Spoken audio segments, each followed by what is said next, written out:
You always got to be learning new stuff. The principles are. I'm still learning stuff. I'm geeking out lately just on soil science and living soil and all that. A little bit of what we talked about mycelial activity and the interaction between the mycelia and the roots, and how they have this kind of mutual relationship and benefit each other. The extra sugars that are given off by the plant and minerals are done in exchange. So there's it's just amazing what's going on underground, and you can replicate that when you're growing cannabis and have, really a living soil. And I think ultimately, you just get a cleaner, burning, amazing product from that. There's always new stuff to learn is the point that I'm, trying to slowly get to. You asked us earlier what some of the difference are and how great the cannabis are. And one of the things are that people are able to now control all the variables of they're growing from soil all the way to oil themselves. So they're making their own soils, they're growing their own cannabis, and then they're extracting it themselves. And you really find that the people that are winning lots of cannabis cups, they're either a family of people that have strong bonds or they're able to control all those variables, or really close-knit people have bonds. And those are the people that come back. Like Rory has a couple of people that he works with that continually bring him class products, right? And it's hard to keep relationships up between two entities like that. And so, legalization is coming. Corporate cannabis is coming. Monsanto is coming. All these things are happening. So the only way to sort of, for us, and they need us more than we need them. We don't really need them, right? And the means of production and all of that, we have that, and the quality and all that. We have all that. We don't really need them. We don't need their money, and we don't really need their products. But they're coming, and they're here actually, to be honest. And that's okay. They have. I don't know if that's okay, but what I'm saying is, hey, this is America. They have a right to be a part of this new burgeoning industry. We have an option of, okay, I'm not going to buy my cannabis from Marlboro or Monsanto. That's just not what I choose to do. So you might, and if that's what you'd like to do, go for it. But I'm not doing that. And no one I know basically is going to do that.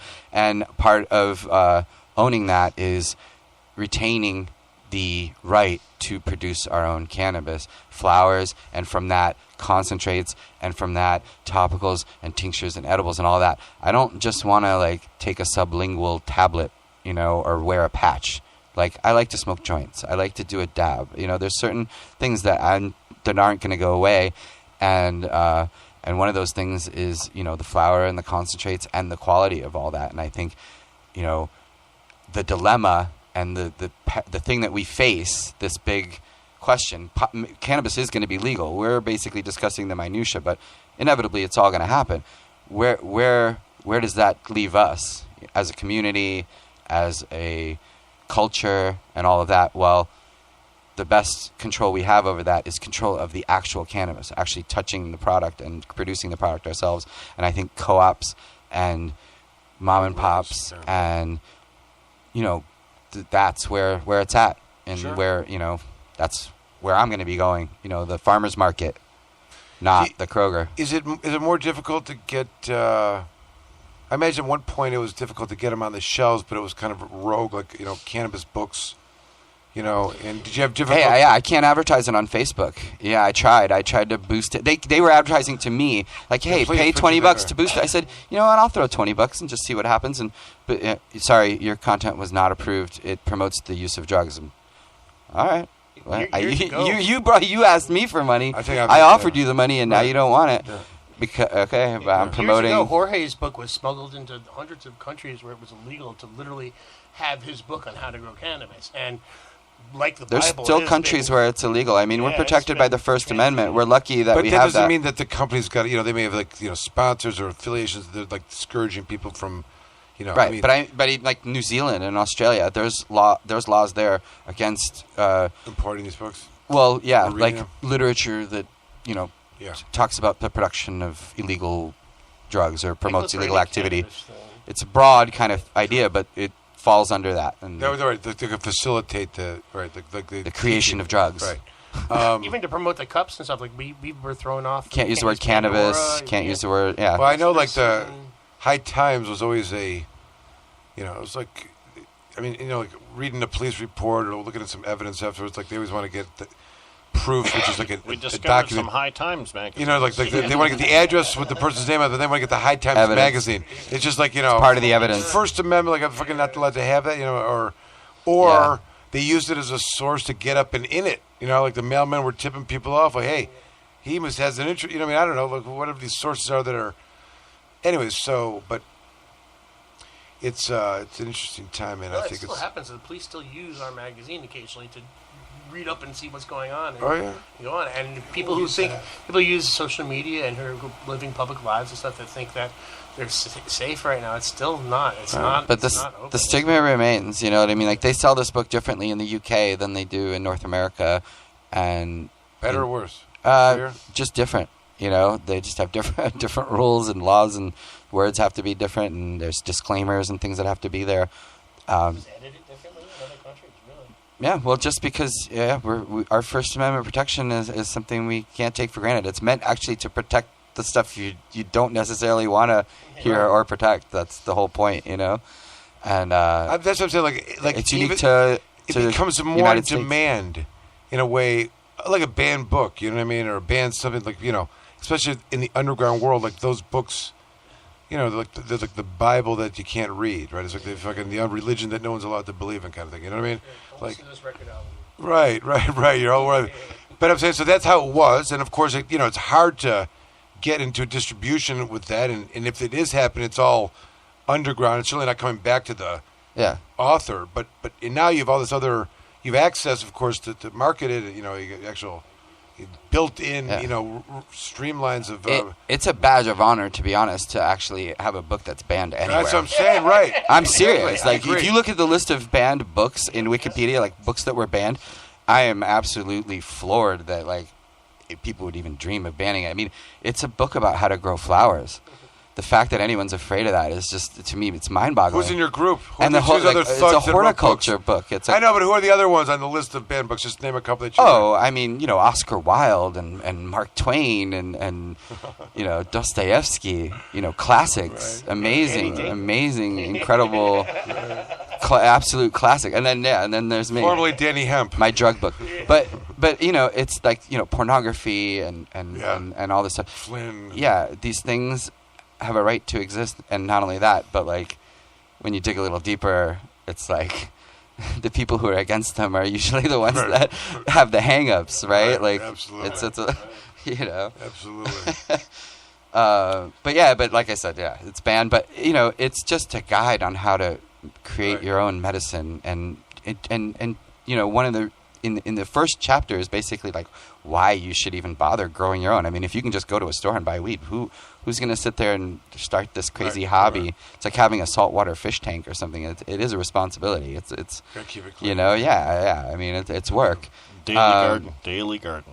Yeah. It's a commitment, but I mean, it's so much fun, you know. And so it's this fun activity where you're creating your own medicine and growing flowers. But it's banned, and they're afraid of it. Right. Like governments hate it, and I don't know. I get it. I kind of almost get a kick out of that in a weird way. Like it's kind of funny when you look at it that way. Who's the guy? And I'm sure you know him from the book tours that you all probably go on to. But he wrote that book. You know, it's just a plant. It's like a kid's book. Oh yeah, Ricardo Cortez. Right. So like it's a great book. It was a great. I mean, that's what I was saying. It's just a plant is a great way to just describe what the insanity is. It's just a It's plant. not going to bite you, you know. Right. I know. It's not going to fucking reach out and grab you. And put again, you in it's and, been a medicine for far longer than it hasn't. Yeah, Jim You Powers, know, our engineer, our master over here, is telling us it's about time to wrap up. Is that it? We can go on for too long. It's too much. No, not too long. There should be an extension of the program for this. But I do want to answer your question. There's the Cannabis Cup this weekend. You can pick up my book. I'll have it. I'll be walking around. It's in Clio at the Auto City Speedway. Yes, it is. And of course, Saturday and Sunday. What time do we kick off on Saturday? 12:30.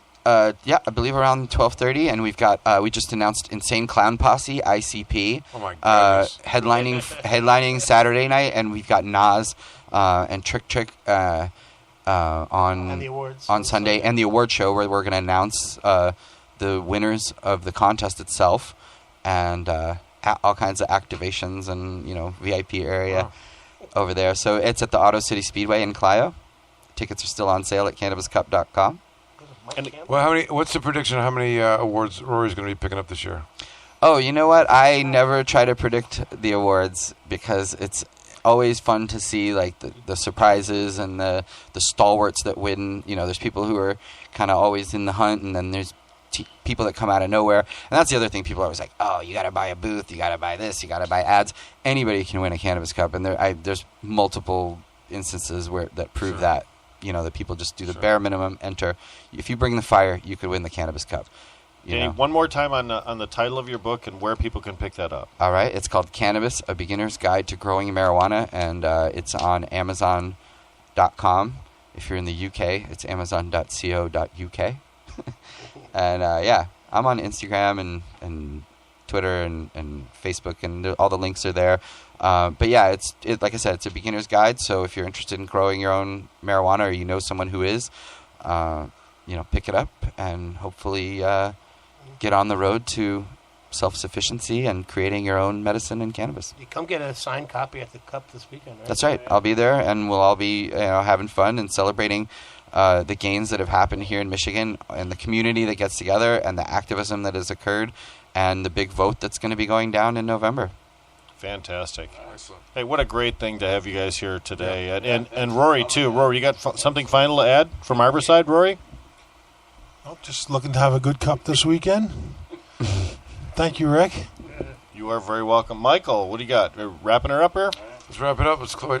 We got to performing for the third time tonight in his voiceover debut. Those that want... Anyone interested in hiring him for voiceover work, please call Comorn Law 1-800-656-3557. We're going to close out the show with Steve doing our sponsor. Did they enter the stuff? There's no Tonight's conflict. episode We can't tell. Planet Green Trees is brought to you by the People's Choice of Ann Arbor. At People's Choice, membership is free, medicine is tested, and it provides for convenient ordering online for patients. Stop by in person or visit our website for more information. People's Choice Provisioning Center is located at 2247 West Liberty, Ann Arbor, Michigan. Or call 734-369-8573. We are open Monday through Saturday, 10 a.m. to 8 p.m., or Sunday, 12 p.m. to 5 p.m. Or visit our website, peopleschoiceofannarbor.com. Yeah. Very well done. All right, Jimmy, shut it down. Well, hopefully we'll be fielding some calls for voice work.